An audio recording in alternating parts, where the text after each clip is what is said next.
Bom dia, tudo bem com você? Espero que sim, que a sua segunda-feira, a sua semana seja extraordinária. Querido, a minha pergunta é: quem é você? Quem é você?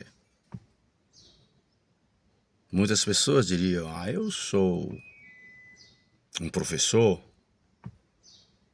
eu sou um médico, eu sou um eletricista, eu sou um pastor.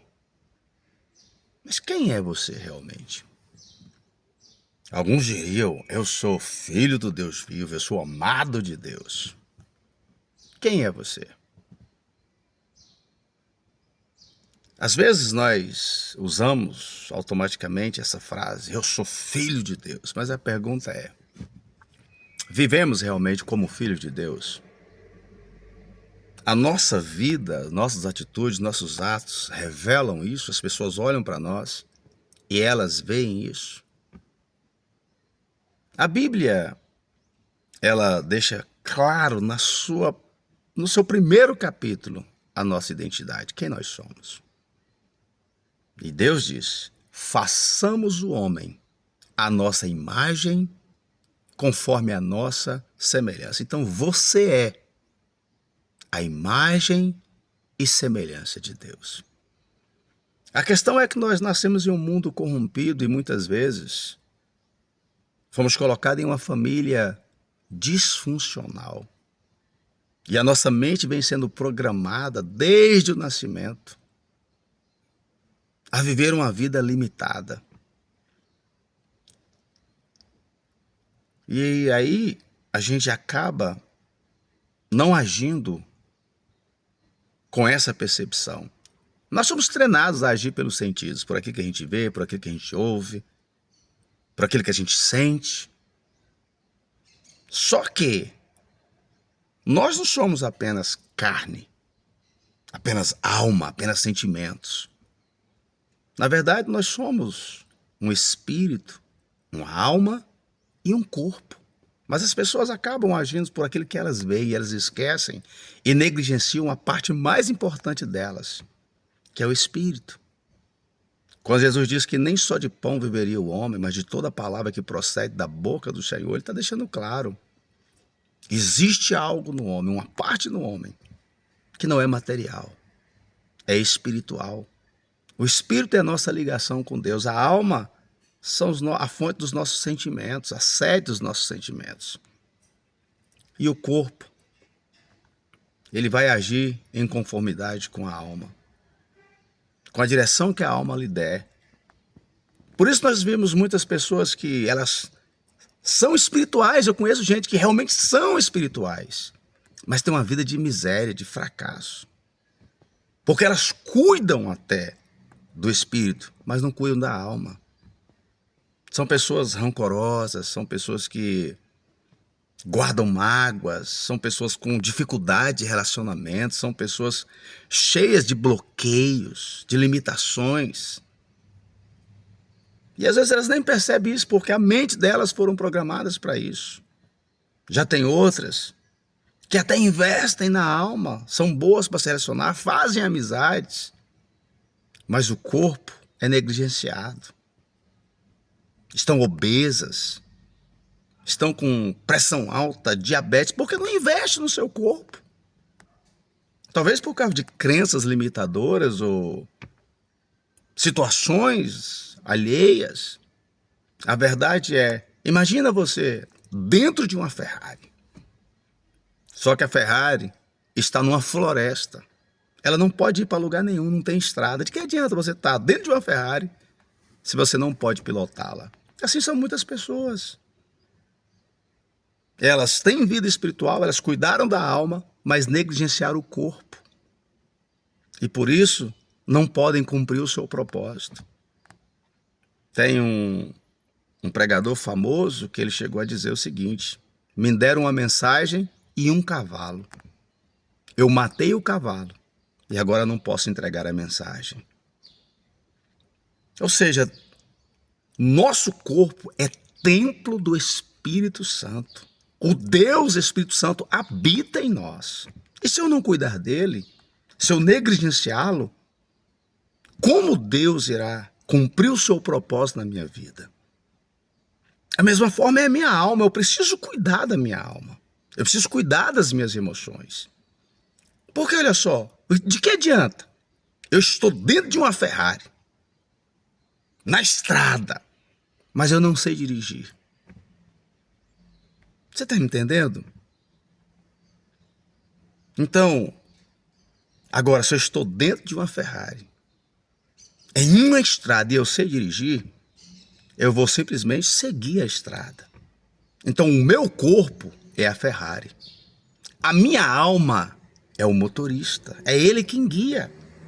Porque nós nos comportamos de acordo com a gama de emoções que nós temos. As emoções que nos guiam.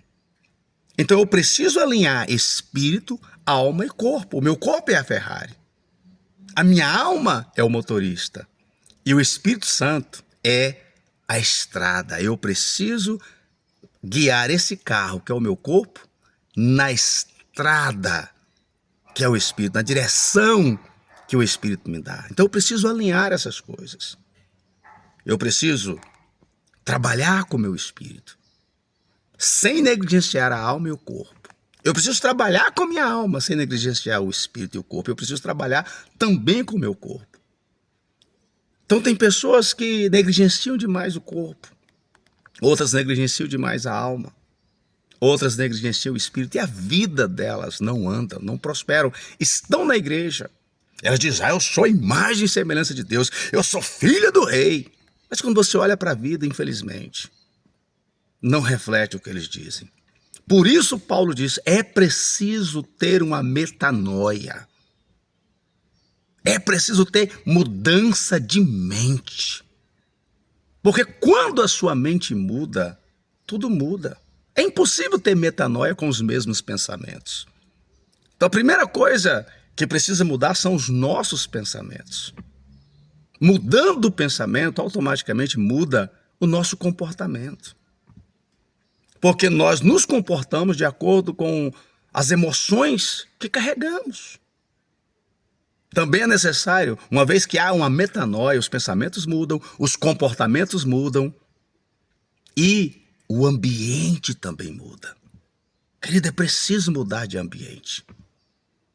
Não dá para você dizer que é filho do rei, a imagem e semelhança de Deus, e andar em ambientes que não condizem com essa verdade. Então, quando a sua mente muda, o seu ambiente também muda. Às vezes, ou quase sempre, é necessário uma mudança de ambiente, é necessário uma mudança de pessoas. Porque há pessoas que nos atrasam, há pessoas que nos sugam, há pessoas que não deixam que a gente avance.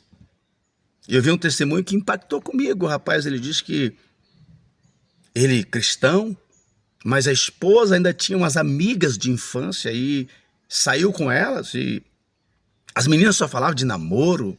Aí eu saí com não sei quantos na noite passada, eu fui para não sei aonde. E ele disse, olha, você não leva mal não, mas essa conversa, esse ambiente tá me fazendo mal. Ele falou para a esposa dele, eu tô indo embora. E foi.